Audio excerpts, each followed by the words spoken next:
आज का हमारा टॉपिक है natural resource concept and classification. तो पहले हमें जानना होगा रिसोर्स क्या है। तो अकॉर्डिंग टू ज्योग्राफर रिसोर्स को दो चीज़ों में डिवाइड किया हुआ है, एक है re and other is source. The term re means again और regenerate and source means things और एनीथिंग। तो सिंपली रिसोर्स का मतलब क्या है? Anything which is present in our environment which satisfy need and regenerate it is termed as resource. तो resource हम किसे बोलते हैं? वो चीज़ जो प्रेजेंट है हमारे एनवायरनमेंट में और हमारे नीड को सेटिस्फाई, हमारी ज़रूरतों को सेटिस्फाई करता है, हमारे डिज़ायर को सेटिस्फाई करता है और वो फिर से रीजनरेट होता है, फिर से उत्पन्न होता है, उसको हम लोग क्या बोलते हैं? रिसोर्स। अब आते हैं अकॉर्डिंग टू J.S. फिशर, ये क्या बोलते हैं? Resource are anything that can be used to satisfy need और डिज़ायर। उनके अनुसार वो बोलते हैं रिसोर्स वो चीज़ है जो नीड और डिज़ायर को फुलफिल करे। अब आते हैं R.J. Johnston and others. इनके अनुसार a concept use to denote source, human satisfaction, wealth और strength, labour, entrepreneurial skills, investment, funds, fixed capital assessments, technology, knowledge, social stability, and cultural and physical attributes may be referred as resource of a country.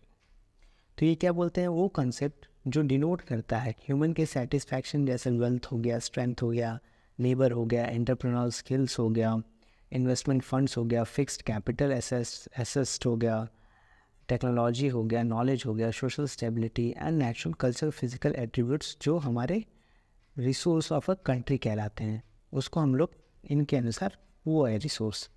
अब आते हैं Smith and Philips.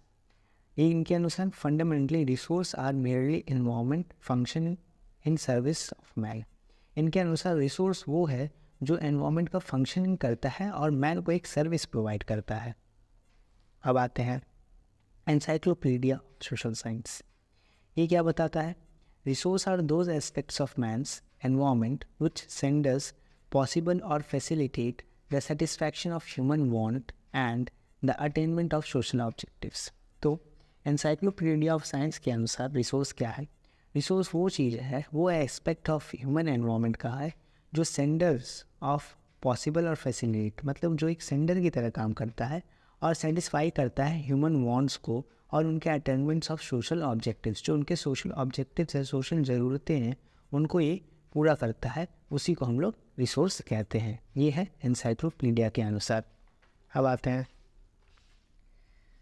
देखिए अब simple में एक अपने language में जो सिंपल तरीके से याद रहे, इसको कैसे पढ़ सकते हैं? देखिए, रिसोर्स आर सब्सटेंस और materials from nature that human use to sustain. तो सिंपल तरीके में रिसोर्स को कहते हैं, समझ सकते हैं, वो सब्सटेंस और material from nature that human use to sustain, वो चीज़ जो ह्यूमन यूज़ करता है अपने आप को सस्टेन करने के लिए, अपने आप को जिंदा रखने के लिए, उसको हम लोग रिसोर्स कह सकते हैं।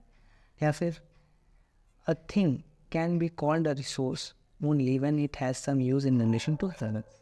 तो रिसोर्स उसे ही कह सकते हैं जब वो किसी भी ह्यूमन बींग्स के ज़रूरतों में काम, अगर वो कोई काम ना आए तो वो रिसोर्स नहीं कहलाएगा। जब तक वो काम नहीं आए वो ह्यूमन बींग्स की, तब तक वो रिसोर्स नहीं कहलाएगा। तो अब बात करते हैं कंसेप्ट ऑफ रिसोर्स के बारे में। इसका पहला पॉइंट क्या है? Resource are not present, they have to be made. इसका मतलब क्या है? रिसोर्स जो है वो पहले से प्रेजेंट नहीं है, उसको बनाया गया है। कैसे? Although no element of nature is a resource in its original form, but human skills and work efficiency make it a resource.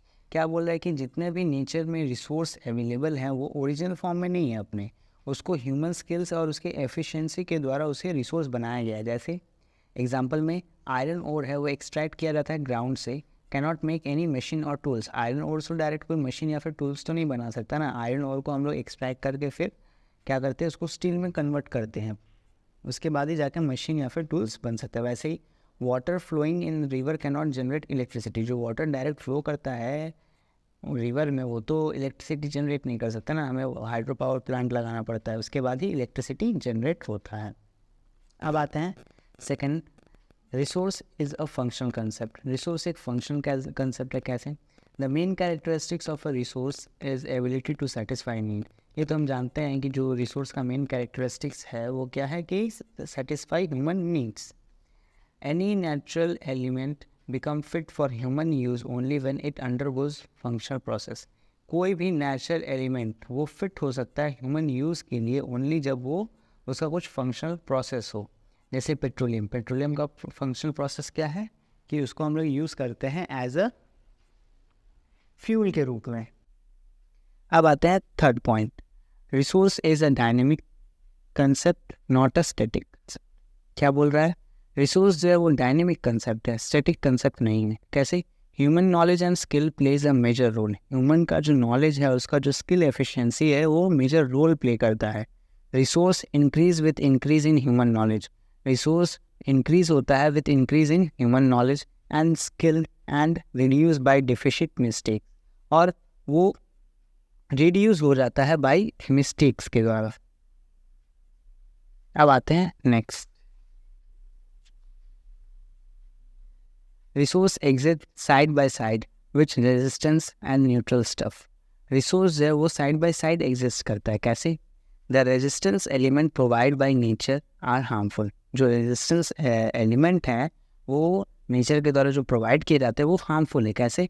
जैसे barren land, flood, earthquake, storm, epidemic, neutral and resistive elements can be made a resource by increasing technical knowledge. ये जो barren land है, flood है, earthquake है, इन सब को हम लोग क्या बोल सकते हैं?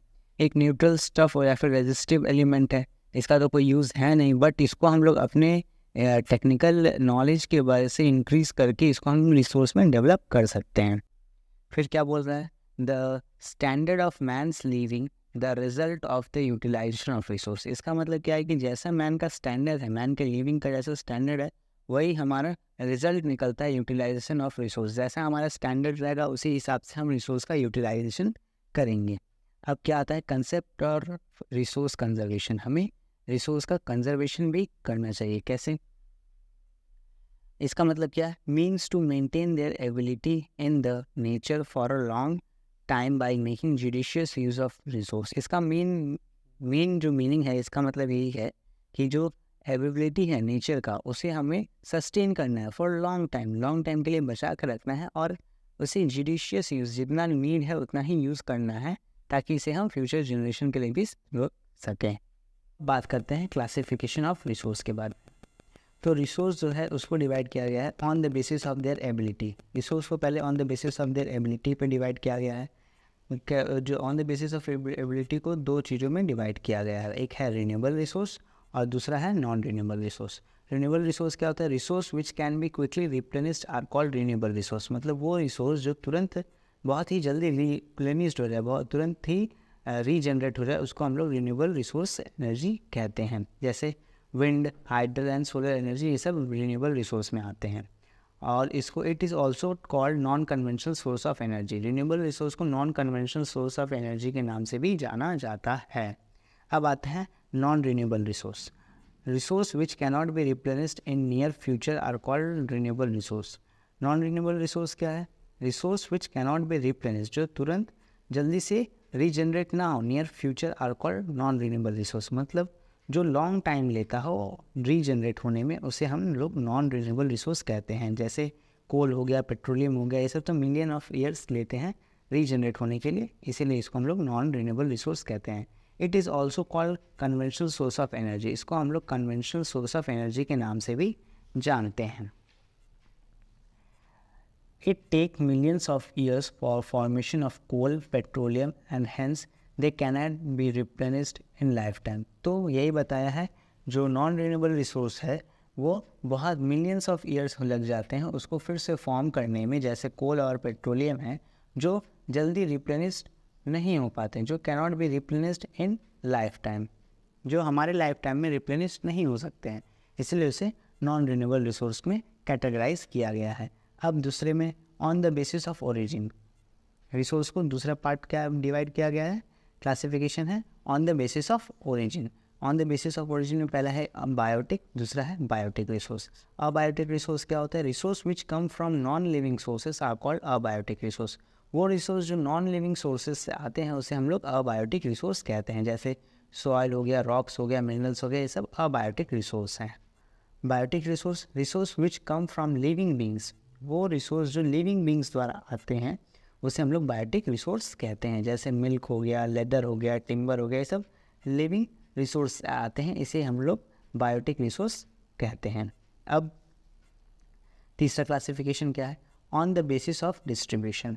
On the basis of distribution में किस चीज़ों में डिवाइड किया? एक है यूप्टिकेस रिसोर्स, दूसरा है लोकलाइज्ड रिसोर्स। तो यूप्टिकेस रिसोर्स क्या होता है? Resource which are available everywhere on the earth are called ubiquitous resource. मतलब वो रिसोर्स जो अवेलेबल हो हर जगह पे अर्थ सरफेस पे, उसको हम लोग यूप्टिकेस रिसोर्स कहते हैं। मतलब जो इजीली अवेलेबल हो उसे हम लोग यूप्टिकेस रिसोर्स कहते हैं। जैसे एयर हो गया, वाटर हो गया, वो तो हर एक एयर और वाटर हर एक पार्ट ऑफ द अर्थ पे मिल जाएंगे इजीली, इसीलिए हम लोग इसको यूप्टिकेस रिसोर्स कहते हैं। अब आते हैं लोकलाइज्ड रिसोर्स में। Localised resource which are available at select location. वो रिसोर्स जो सिलेक्ट पॉइंट ऑफ रीजन पे ही मिलेंगे, किसी सिलेक्टिव रीजन पे ही मिलेंगे ऑफ अर्थ सरफेस को, उसे हम लोग लोकलाइज्ड रिसोर्स कहते हैं। जैसे कोल हो गया, कोल माइंस हो गया, ये झारखंड में ही मिलेगा। कोल माइंस हमें स्पेशली झारखंड में ही मिलते हैं, राजस्थान में नहीं मिलते हैं। तो ओके, आज का वीडियो इतना ही है। Thank you. अब अगर आप नोट्स चाहिए तो आप मेरे टेलीग्राम चैनल पे ज्वाइन कर सकते हैं, ज्योग्राफिकल क्लब, जो डिस्क्रिप्शन में दिया हुआ है, जहाँ पे मैं PDF प्रोवाइड कर दूँगा इसका। और फिर मिलते हैं नेक्स्ट वीडियो में। Thank you.